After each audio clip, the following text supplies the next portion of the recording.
Good evening and salutations, my Days of Our Lives fans. So, let's start off. There's so many different pieces I can start off with. Let's start off with Brady and, about to caution now, Brady and Chloe.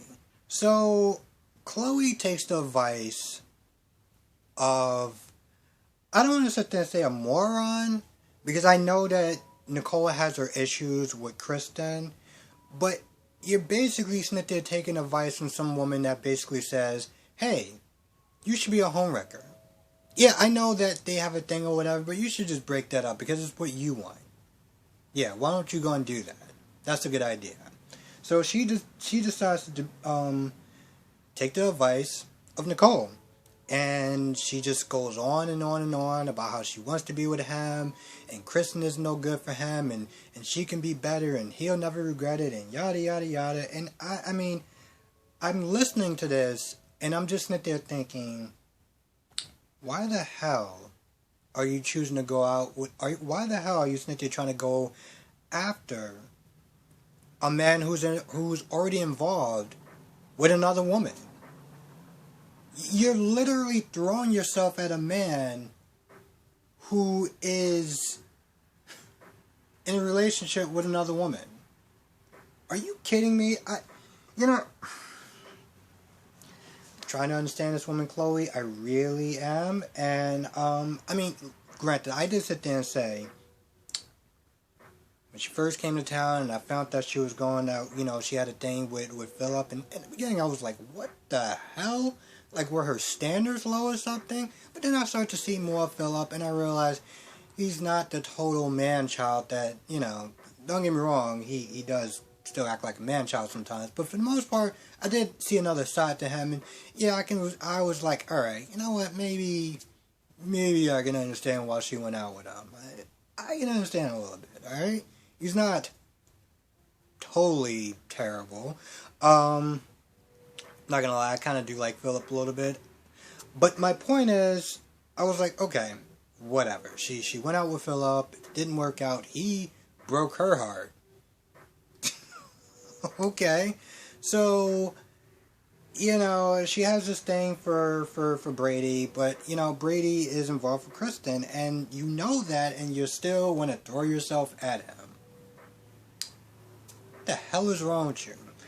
And here's my whole other thing about this whole scene.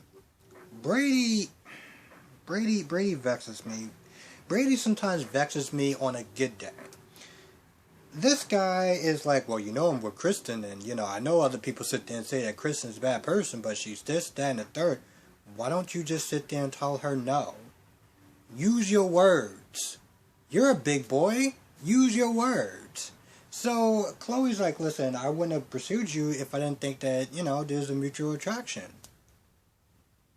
This is your chance to step up and either say, yes, there's something, but I'm involved with someone, or no.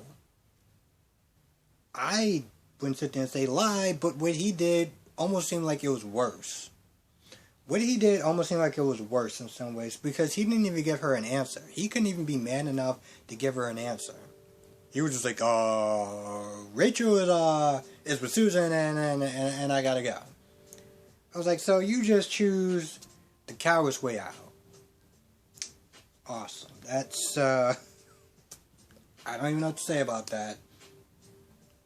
I don't even have a word for that. He literally just runs off I was sitting there trying to make a joke, but with him, I can't at this point. He just runs away like a damn coward. Meanwhile, Susan is not there Kristen is not there blackmailing Susan. Kristen is not there blackmailing Sammy.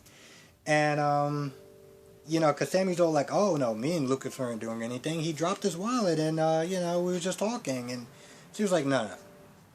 At first she tries to play it off like, oh, well, I should sit there and tell my son what you sit there doing to him.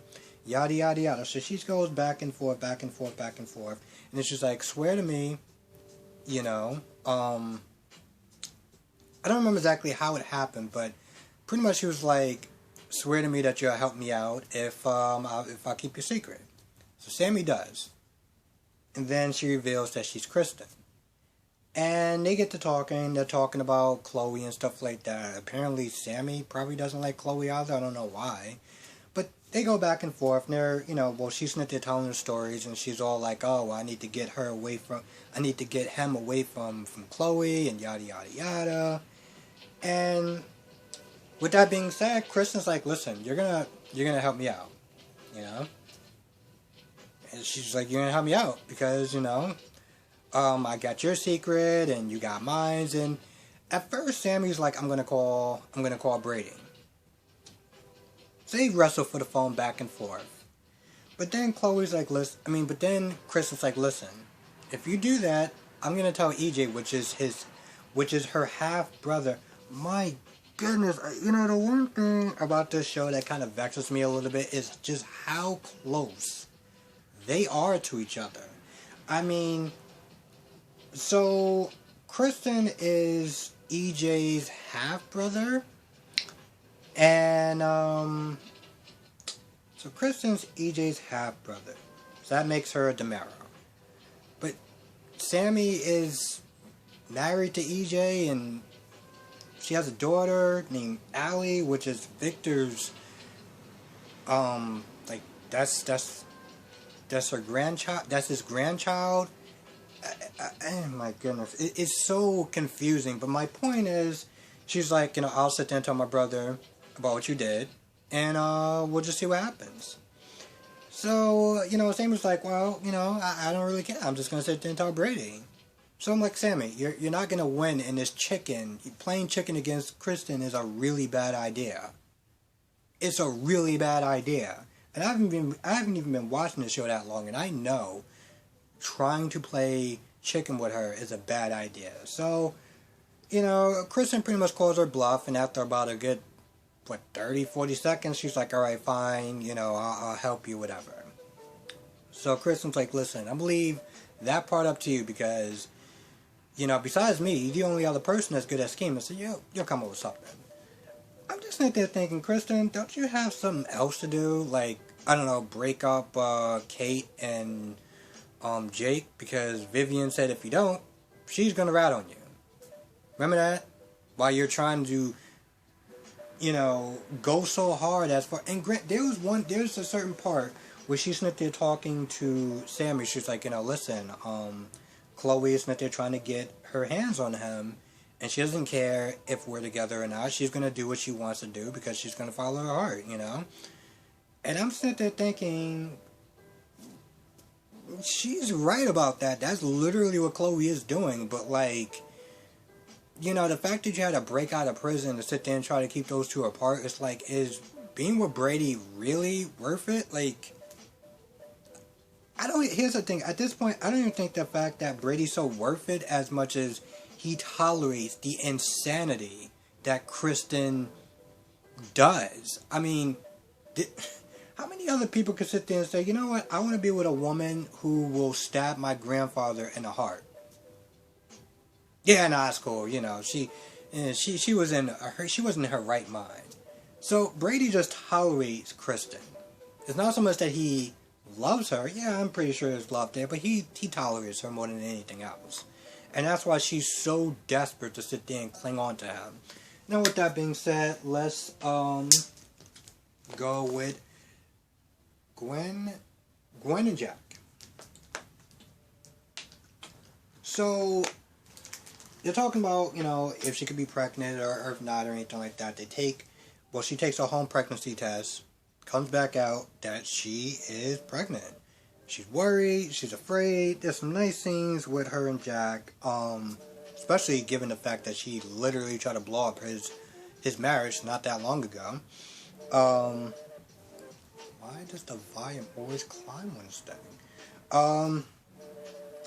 So yeah, she wants to make amends. She wants to keep everything in she wants to sit there and have the past be the past. But the problem is, now she's having Chad's baby, and any sort of truce between her and Abby is just going to be non-existent at this point. Now, they're sitting there talking. Abigail walks in the room. So I don't know how much she actually heard of that. But before she got to the room, before she got there, she was sitting there talking to Chad, and once again, Chad is like, listen, you need to sit there and drop this whole vendetta that you have against Gwen because it's not good for either of y'all. But Abby wants war, okay? Abby cannot get over, well, pretty much the primary thing that she can't get over besides, well, pretty much most of everything else, is the fact that she still thinks that Gwen killed her grandmother. Now, Chad's like, listen, I don't know if she did or she didn't, but, you know, at the end of the day, you want to sit here and try to make peace with her. So, for your own sanity and our relationship and the kids and everything like that, why don't you give it a old college try and just try again, you know? And, you know, here's the thing. I get where Abigail's coming from, and I know a lot of people will probably be like, yo, you need to let this go, you need to drop, you need to let it go, like it was so long ago. But I literally remember watching those episodes, watching what Gwen was there doing, and just destroying her life, and then being like, yep, I did it, and I don't care. You know, like, she had no remorse, on top of the fact that she drugged Abigail. So I can't, as much as I'm just like, yo, listen, you need to sit there and do it for your husband and your kids, I can't sit there and knock her for wanting revenge and just still being so angry and hating her. I can't knock her for that. But I think for her kids, for her husband and her kids, if she really wants to work things out, she should really actually put in the effort, because this is what she wants, you know. Because if she doesn't want it, then just say so. But yeah, she does want to calling Jack, but this is when they're finding out she's pregnant or not. So at this point, she just decides to go over there. And then it just stops at that point. You know, it's really kind of annoying when I gotta sit there and watch it on YouTube. I know there's an app for that and everything like that, but I'm pretty sure, I don't know if you can actually skip past the commercials, and I was not, it cut off like literally 47 minutes into the episode, and I was like, yo, I am so not watching a whole hour of this, again, for like the past, 12, 14, whatever minutes it was left. Anyway, she goes over there, and then that's where it stops. Now, the last thing I want to talk about is Chanel and Xander and, Paulina and Eli. So, he answers the door, and this is where the quote-unquote hilarity ensues. So, at first, Paulina's getting all upset with Xander, like he did everything or whatever, but, you know, she finds out that he spent the night together, she's upset about that. And then she finds out that they got married. She's upset with that. You know, she's like, what are you doing? What is going on? Like, you can't be doing this. Like, I told you to get a job. And Chanel's like, yeah, I did get a job. I'm with him. I found a rich man or whatever. And I'm just like, how do you actually just say that stuff out of your mouth? Like, I mean, you just come across as like, just, like, gold digger. And just, like, unapologetic about it. So she's talking about, oh, I found him, and we're happy. And first of all, by the way, they screw up each other's names. She calls him, I forgot what she called him. She calls him Xavier. She calls him Xavier. And I think Xander, because at some point, Xander starts to play along. And this is the part where I'm just, like, befuddled about this. You know, because Xander's like, I don't know what happened, I was drunk or whatever, and yada, yada, yada. But somewhere along the line, Xander actually played it along. He was like, yeah, well, you know, we just kind of hit it off, and yada, yada, yada. And then he tries to sweet talk Paulina. Finally, you know, they're not really getting anywhere. You know, because Chanel seems like she's just dead stuck on just being with him. And so Xander's like, I think Xander was like, yeah, y'all need to leave. Because, of course, you know, Eli's like, what are you doing? Like, yo, ain't she a bit young for you? Like, you know, just saying little things here and there. And finally he's like, yo, listen, I'm just done with this whole conversation. Y'all need to go. So they leave. And then Chanel's they're looking at menus about trying to find the most priciest item on there. I'm just like, you could not be a biggest set of trash. If I have no words at this point with this girl. But anyway, she's looking at prices. You know, she's looking at the menu and stuff like that. And Xander's like, all right, so listen, you might want to kind of just scale back, maybe get some Fruit Loops or whatever, you know, some cereal, just kind of just, you know, whatever. And Chanel's like, well, you know, you're rich, and Xander's like, well, I'm not that rich.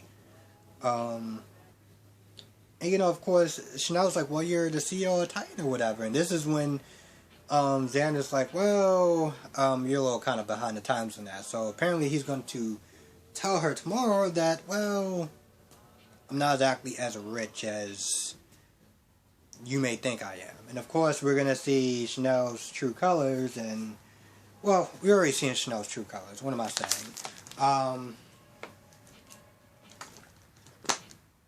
But yeah, I think that's where it ends more or less. Let me see if yeah, I think that's about it. I'm kind of curious about tomorrow's episode, if they actually do so Xander and Chanel, because I really want to understand why he's not there trying to, like, why he played into it. You know, because at first he was all, like, acting surprised, like he didn't know what was going on, like it really wasn't his fault, and, like, I don't know what's going on, I mean, you know, like, whatever, like, he didn't really say much of anything. And so I'm sitting there thinking, okay, at some point he's going to sit there and say, well, I woke up, I don't remember anything that happened, I don't remember our vows, if we made vows, I have no idea what's going on. But instead he played along with it, and I'm just really curious about why. Anyway, maybe at some point they're going to kind of get back to the whole Sarah thing if they recast her, which I hope they do.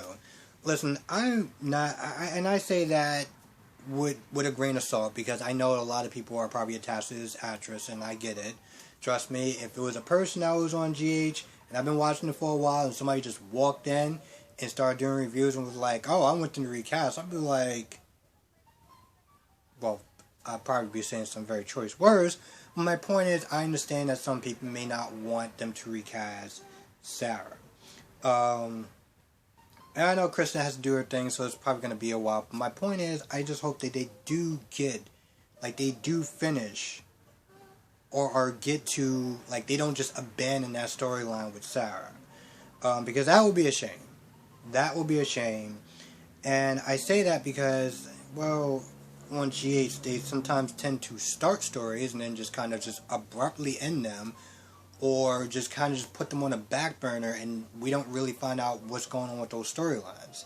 There's about 3 that comes to mind. And since Days usually kind of does a better job as far as like consolidating stories and just kind of just keeping them more focused, I just hope that they don't like drop the ball on this one. And with that being said, I'm gonna go, but I want to thank everyone for watching, because I know this came out super late, just like yesterday was super late. And I said this in my other review, but I'm gonna say it again. Normally Tuesdays aren't my late days. It's usually just Mondays, but because somebody, I guess, went on vacation or had like a vacation day that they had to use or whatever, I want to get in their shift, which is a lot later than usual. But I think moving forward, though, unless this person plans on always doing that, usually Mondays is just going to be my late days. So I want to thank everyone for watching, just supporting, commenting and stuff like that, because, yeah, I really do appreciate it. And with that being said, I'm going to go. Thank you for watching. Be safe. Let me know what your thoughts are in the comment section below. I will catch you in the next video.